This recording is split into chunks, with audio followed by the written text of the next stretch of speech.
मेरा नाम पायल है और आज मैं आपको अपने जीवन के बारे में जो बताने जा रही हूँ, वह आपके लिए एक कहानी होगी, लेकिन मेरे लिए ये ज़ख्मों का दर्द है, जिसे मैं आज आप सभी के साथ शेयर करने जा रही हूँ। मैं एक बहुत ही साधारण रिपोर्टर हूँ, जो हरदम छोटे-छोटे अवसर ढूँढते रहती थी, ताकि एक दिन मैं एक सफल रिपोर्टर बन सकूँ। दिन व दिन इधर-उधर भागते जो खबरें मुझे मिलती थी, वो खबरें नहीं होती थीं, बल्कि एक मज़ाक होता था, जो शायद मैंने खुद से किया था। संपादक हमेशा मेरी खबरों पर हँसा करता था। क्या हुआ जब गधे ने 3 बच्चों को जन्म दिया? या फिर पति ने अपनी पत्नी को मार डाला? या वही घिसी-पिटी खबर कि दहेज की माँग को लेकर लड़की को ससुराल वाले परेशान करते हैं? वह मेरे जीवन का फोकस था। मैं अपनी पूरी कोशिश करती थी, लेकिन शायद मेरे लिए सफलता के दरवाजे बंद हो गए थे। ऐसा करते-करते मेरी मुलाकात राघव के साथ हुई। मैं राघव की दुकान पर कोई खबर लेने गई थी। घटिया सामग्री के कारण उनकी दुकान की छत टपकने लगी थी, इसलिए मैंने अपना माइक और कैमरा ले लिया और खबरों की भूखी मैं वहां पहुंच गई। लगभग आधे घंटे तक मैंने अपने आसपास की चीज़ों के बारे में बातचीत की और छत की सामग्री के बारे में पूछा और वापस आकर लोकल चैनल पर वो चला दी। वह सामान एक बड़ी कंपनी का था, लेकिन मुझे क्या फ़र्क पड़ता है। वो पहली बार था जब मुझे हर किसी की कॉल आने लगी और मुझे बार बार उस खबर को चलाने के लिए मना किया जाने लगा और कहा गया कि ये खबर हटा दो। अब मुझे ज़िंदगी में पहली बार महसूस होने लगा कि मैंने कोई बड़ा हाथ मारा है। मेरे ऊपर के अधिकारी ने वो खबर हटाने के लिए बोल दिया और ना चाहते हुए भी मैंने उस खबर को हटा दिया और जल्द ही एक यूट्यूब चैनल बनाकर वहाँ अपलोड कर दिया। खैर सब चुप हो गए। मुझे भी एहसास हुआ कि ऐसी कोई खबर इंटरनेट पर पोस्ट नहीं करनी चाहिए, क्योंकि ना ही इसे टीवी पर मान्यता मिलेगी और ना ही इंटरनेट पर। मुझे धमकी भरे कॉल के अलावा इंटरनेट पे कोई फ़ायदा नहीं मिला। मैं भी इस खबर को भूल गई और अपनी ज़िंदगी में व्यस्त हो गई। इस घटना को 1 महीना बीत चुका था। 1 महीने बाद मैंने एक छोटी सी गलती की, जिसके कारण मुझे जॉब से निकाल दिया गया। अब मेरे पास कुछ भी काम नहीं था। मैं दिन भर जॉब के तलाश में बाहर बाहर घूमती थी, लेकिन मुझे कोई रखने को तैयार नहीं था। वह ये थी कि 3 महीने के छोटे से अनुभव के आधार पर मुझे कौन जॉब देता। इन्हीं दिनों में राघव ने मुझे फ़ोन किया। जब मैंने फ़ोन उठाया तो मालूम पड़ा वो मुझसे मिलना चाहता है। मिलने की जगह और समय निश्चित करके हम तय किए हुए जगह पर पहुँचे। वो दिन मेरे लिए अत्यंत विस्मय का दिन था।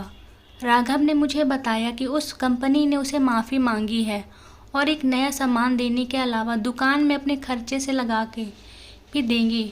मैं वास्तव में खुश थी कि मेरी वजह से किसी को फ़ायदा हुआ था। मैं उन्हें बधाई देकर घर लौट गई।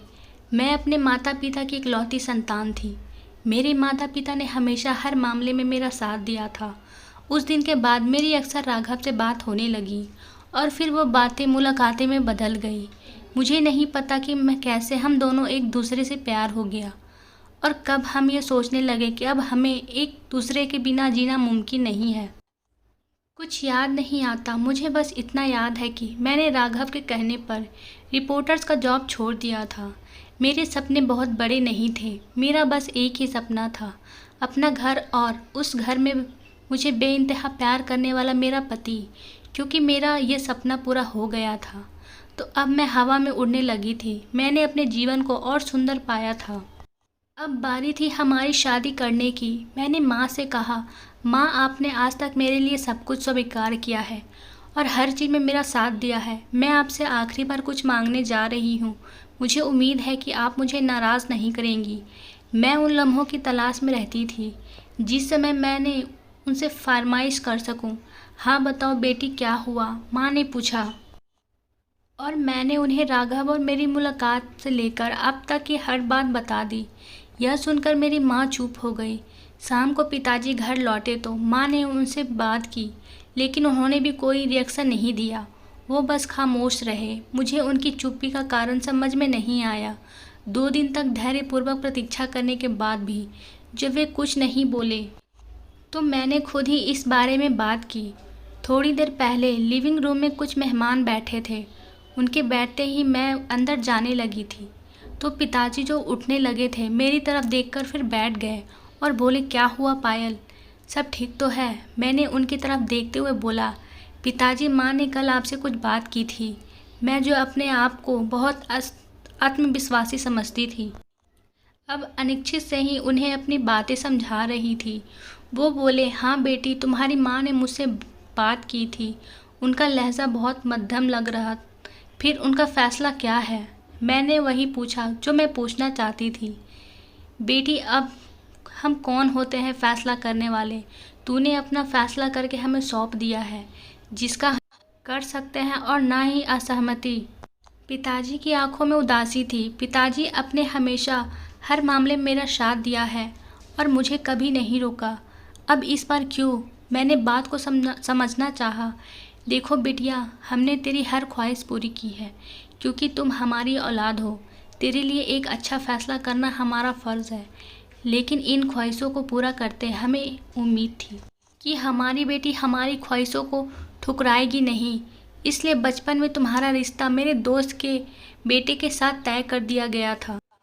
अब अगर तुम अब भी राघव के आने वाले रिश्ते के लिए हाँ कहती हो तो चलो, कोई आपत्ति नहीं होगी। तुम्हारी खुशी हमारे लिए सबसे पहले है। पिताजी बात को ख़त्म करना चाहते थे, जैसे उन्हें कई डर थे जिन्हें वे छुपाने में असफल कोशिश कर रहे थे।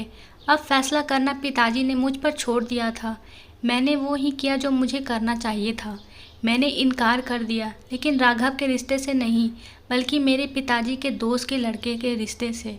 उनके बाद में भी मेरे माता पिता ने मुझसे एक शब्द भी नहीं कहा, लेकिन मैं उस अपस्वाद को महसूस कर सकती थी जो हमारे घर में उमड़ रहा था। मैंने राघव से भी बात की कि वो मेरे लिए जल्द से जल्द रिश्ता भिजवाए, लेकिन वो आजकल करता रहा। लेकिन मुझे इस बात की चिंता सता रही थी कि मैं अपने माता पिता के सामने गलत साबित ना हो जाऊं। मुझे यह साबित करना था कि मेरा फैसला एकदम सही था, लेकिन राघव किसी भी तरह से हाथ नहीं आ रहा था। वह मेरे आग्रह करने पर कहता, पायल सब्र करो, धैर्य रखो, मेरा सबसे अच्छा भविष्य तुम्हारी वजह से ही मुझे मिलने वाला है। फिर देखना, मैं रिश्ता ज़रूर भेजूँगा। मैं इस बात से बहुत ज़्यादा हैरान हो जाती और उसे गुस्सा कहती कि तुम्हारी दुकान का ऐसा कौन सा भविष्य है जो मेरे वजह से चमकने वाला है। मुझे शादी करनी है, समय बर्बाद मत करो, बस अपने माता पिता को भेजो। मैं अब और इंतज़ार नहीं कर सकती। मेरी इन बातों से उनका चेहरा एक अजीब सी मुस्कान में लिपट जाता। तुम ही तो हो जिसने मेरी ज़िंदगी में आकर मेरी किस्मत बदल डाली है, वरना एक दुकान मुझे क्या देता। तुम ही तो हो जिसने मुझे अपनी किस्मत भी दे दी है। राघव की ये अजीबोगरीब बातें मुझे कभी समझ नहीं आई थी। मुझे ऐसी बातों पर हमेशा आश्चर्य होता था और मैं वहाँ से उठकर बाहर चली जाती और वो पीछे से हंस देता था। अब मुझे लगने लगा कि मेरा फ़ैसला गलत था। जो रिश्ता मेरे माँ बाप ने मेरे लिए तय किया था वही सही था। अब अगर राघव ने मुझसे शादी करने से इनकार कर दिया तो मैं उन्हें क्या मुँह दिखाऊंगी, लेकिन फिर भी दिल को समझाती रही। घर में माँ बाप भी अब पूछने लगे थे कि राघव कब रिश्ता लेकर आ रहा है, जिन्हें मैं झूठ तसल्ली देती और कहती कि आज कल में आने वाला है। कभी कहती कि उनकी माँ बीमार है तो कभी ननद के झूठे रिश्ते के बारे में बता देती, लेकिन दरअसल मेरा दिल तो बड़ा परेशान था। आखिर एक दिन मैं तंग आ गई और मैंने सोचा कि क्यों न जाकर राघव की माँ से बात की जाए या उसके घर में हालतों के बारे में जानने की कोशिश किया जाए। शायद वहाँ से कुछ मालूम पड़े। क्या पता कि उनकी माँ नहीं मान रही हो। ये सोचकर मैं राघव की दोस्त बनकर उसके घर गई। उसके परिवार में मेरे अच्छे से स्वागत किया, लेकिन वो मुझे नहीं जानते थे। मैंने उनसे पूछने की कोशिश की, क्या राघव को कोई लड़की पसंद है और वो कब उसे शादी करने वाला है। इस बात पर उसके घर वाले ने असमर्थक जताई। उसकी माँ बहुत ही सरल थी। वो बोली, बेटी, ये राघव की अपनी मर्जी है। हमने कभी भी अपने बच्चों पर बेवजह का दबाव नहीं डाला है। हालांकि पिता के जाने के बाद अब वही इस घर का बड़ा है। अब वो जो कहेगा वो हम खुशी से करने के लिए तैयार हैं। राघव की माँ मुझे बहुत अच्छी लगी और उनकी बातों से मुझे पता चला कि राघव अभी भी मेरे भावनाओं के साथ ही खेल रहा है। शायद उनका मुझसे शादी करने का कोई इरादा नहीं है। राघव का एक छोटा भाई और एक बहन थी। पिताजी काफ़ी पहले ही चल बसे थे। वापस लौटने के लिए कदम बढ़ाते हुए मेरा दिल बेहद घबरा रहा था। मुझे समझ नहीं आ रहा था कि अब क्या करूं। मैं अपने माता पिता को कैसे बताऊं कि वो लड़का मेरे साथ ईमानदार नहीं है और सिर्फ समय बिता रहा है। मैं पूरी तरह रात जागती रही और मैंने तय किया कि कुछ भी हो जाए अगले दिन राघव से खुलकर बात कहूँगी। मैं सुबह उसकी दुकान पर चली गई, लेकिन वो दुकान पर मौजूद नहीं था। कुछ देर इंतज़ार करने के बाद जब मैं जाने के लिए मुड़ी तो मैंने राघव को गली में आते देखा। उसने मुझे देखा तो वो हैरान रह गया। राघव, मुझे तुमसे कुछ बात करनी है। जब मैंने गंभीरता से कहा तो वह रुक गया और इशारा करके पास के होटल में ले गया। मैंने उसे सब कुछ बताया कि कल मैं तुम्हारे घर गई थी और वहाँ तुम्हारी माँ ने मुझे सब कुछ बता दिया है कि तुम मुझसे शादी ही नहीं करना चाहते, इसलिए तुमने अभी तक मेरे बारे में घर में बात तक नहीं की है। राघव ने मेरी बातों को बड़े ध्यान से सुना और जब मैं बात करके थक गई, बात करना शुरू कर दिया। बोला, देखो पायल, तुम्हें जो कुछ भी पता है चला है वह 100% सच है। मैंने अभी तक घर में हमारी शादी के बारे में बातचीत नहीं की है, लेकिन इसकी वजह ये नहीं कि मैं तुमसे शादी नहीं करना चाहता, बल्कि शायद ही कोई हो और होगा जो मुझसे शादी करना चाहेगा जितना मैं तुमसे शादी करना चाहूँ। मैं विदेश जाने के कगार पर था, अब मुझे अपना वीज़ा मिल गया है। यह सब तुम्हारी वजह से है। अगर तुम मेरे जीवन में प्रवेश नहीं करती तो मैं कभी भी इतना खुश नहीं होता। तुम्हारे भाग्य से ही मेरे अच्छे दिन आए हैं। मैं तो बस इस वीज़ा का इंतज़ार कर रहा था। अब देखना, जल्द ही तुम्हारे घर रिश्ता भेज दूंगा और शादी के बाद विदेश चला जाऊंगा और वहां जाकर तुम्हें भी बुला लूँगा। मेरे दिल में उम्मीद की किरण बुझ गई थी। वो अब फिर से जाग उठी थी। मैं बहुत खुश थी। मुझे अपने आप पर गर्व महसूस हो रहा था कि मैंने एकदम सही फैसला किया है।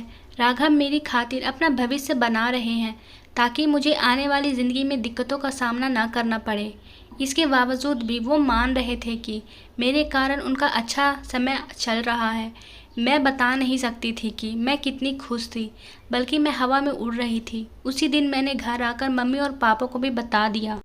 मेरी बातें सुनकर माँ पिताजी चुप हो गए, मगर वे इस रिश्ते से संतुष्ट नज़र नहीं आ रहे थे। मेरी बहन की भी शादी हो चुकी थी और वह अपने पति के साथ मुंबई में रहती थी। वह 1 हफ्ते पहले ही वापस आई थी। मैं खुद भी कभी कभी पार्लर के चक्कर लगाने में व्यस्त रहती थी। ऐसा करते करते एक दिन राघव की माँ मेरे लिए रिश्ता लेकर घर पर आई और माँ पिताजी के बिना किसी आपत्ति के हाँ कह दी। चूँकि राघव का वीज़ा आ चुका था, इसलिए हमारी शादी की तारीख जल्द ही तय हो गई। ये दिन बड़े मुश्किल भरे थे। बात बात में मेरी माँ और बहन की आंखें भीग जाती थी। मुझे भी बेहद रोना आता था, लेकिन मैं इसे सहन करती थी। माँ जिस तरह से मेरे लिए दहेज की तैयारी कर रही थी, मुझे बार बार शर्मिंदगी महसूस होती थी। कभी कभी मुझे एहसास होता कि मैंने अपने माता पिता की बात ना मानकर कितनी बड़ी गलती की है। लेकिन जब राघव का प्यार मुझे पर बरस जाता और सारा पछतावा गायब हो जाता। देखते ही देखते मेरी शादी का दिन आ गया। वो दिन भी बाकी सभी लड़कियों की तरह मेरे लिए भी भारी दिन था। जब मेरी माँ और पिताजी मुझे देखते तो मेरी आंखों से आंसू टपकते और मेरे माँ पिताजी मुझसे आँख चुरा लेते। दीदी मुझे ये बात बता रही थी कि ससुराल में मेरे ऐसे रहो वैसे रहो। खैर, मेरी शादी हो गई और मैं माँ बाप को छोड़कर राघव के घर आ गई। पहली रात जब मैं बिस्तर पर बैठी तो बहुत देर बाद राघव अंदर आया और आते ही अपना बैग निकाला और पैक करने लगा। मैंने आश्चर्य से पूछा, बैग क्यों पैक कर रहे हो? तुम्हारे पास अभी भी कुछ समय है ना? तो उसने कहा, मुझे आज रात नहीं बल्कि 1 घंटे के बाद जाना है। मेरी फ़्लाइट का टाइम बदली हुई है। मैं हक्का बक्का होकर अपने पति को तैयार होते देख रही थी। अब मैं उससे कुछ कह भी नहीं सकती थी। अगले आधे घंटे के बाद वे दरवाजे से बाहर निकल रहे थे और मैं गुमसुम सी पीछे खड़ी होकर खुले दरवाजे की तरफ देख रही थी। मेरे सारे अरमान, सारे सपने चकनाचूर हो गए थे। राघव ने मुझसे बात करना तो दूर, लेकिन मेरी तरफ देखना भी ठीक नहीं समझा और घर से बाहर निकल गया। दूल्हे के अनुपस्थिति के कारण भोजन का कार्यक्रम बर्खास्त किया गया और खाना अनाथालय में भेज दिया गया। मेरी ज़िंदगी निस्तेज हो रह गई थी। मैंने क्या क्या सोचा था और क्या हुआ। शादी से पहले मैं सोचती थी कि शादी के बाद राघव के साथ यहाँ जाऊँगी वहाँ जाऊँगी, लेकिन अब कुछ भी नहीं बचा था। मुझे तो मुंह दिखाई भी ना मिली। दिन ब दिन मेरी तबीयत बिगड़ती जा रही थी। मैं बाहर भी नहीं जाती थी। एक दिन ऐसे ही बैठे बैठे मैं बेहोश हो गई। देवर मुझे अस्पताल लेकर गए और जब मेरा चेकअप हुआ तो डॉक्टर ने बताया कि मेरी हालत बहुत नाजुक है। मेरी बीपी इतना बढ़ गया कि मेरी आंखों की रोशनी चली गई। डॉक्टर के मुताबिक मुझे किसी बात को लेकर बहुत ज़्यादा चिंता हो गई है, लेकिन अब ज़्यादा चिंता करने मेरे लिए ठीक नहीं है। अगर मैं इसी तरह चिंता करती रहूँगी तो मेरे दिमाग की नस फट सकती है। मेरे जीवन में एक दुख खत्म नहीं हुआ था कि दूसरा शुरू हो गया। अगर कोई मुझसे पूछे कि जीवन क्या है तो मैं कहूँगी कि जीवन नज़र होती है। अगर नज़र नहीं हो, जिंदगी वीरान और अंधकारमय हो जाता है। खैर, मैं इस गम को भी साथ रहना था तो रहने लगा। मुझे घर आने के बाद 1 हफ्ते के लिए दवाइयों पर रखा गया ताकि मुझे दृष्टि खोने का टेंशन ना हो। इसलिए मैं पूरी दिन सोती थी। अब मैंने खुद को परिस्थिति के मुताबिक स्वीकार कर लिया था। अभी भी राघव का कोई फ़ोन नहीं आया था, जिससे मुझे ये चिंता हुई कि राघव को मेरी याद नहीं आती होगी। उस दिन मेरा दिल इतना भारी था कि कुछ सोचने का भी दिल नहीं कर रहा था। मैं चुपचाप आंखें बंद करके बिस्तर पर लेटी हुई थी जब मेरे देवर और ननद अंदर आए।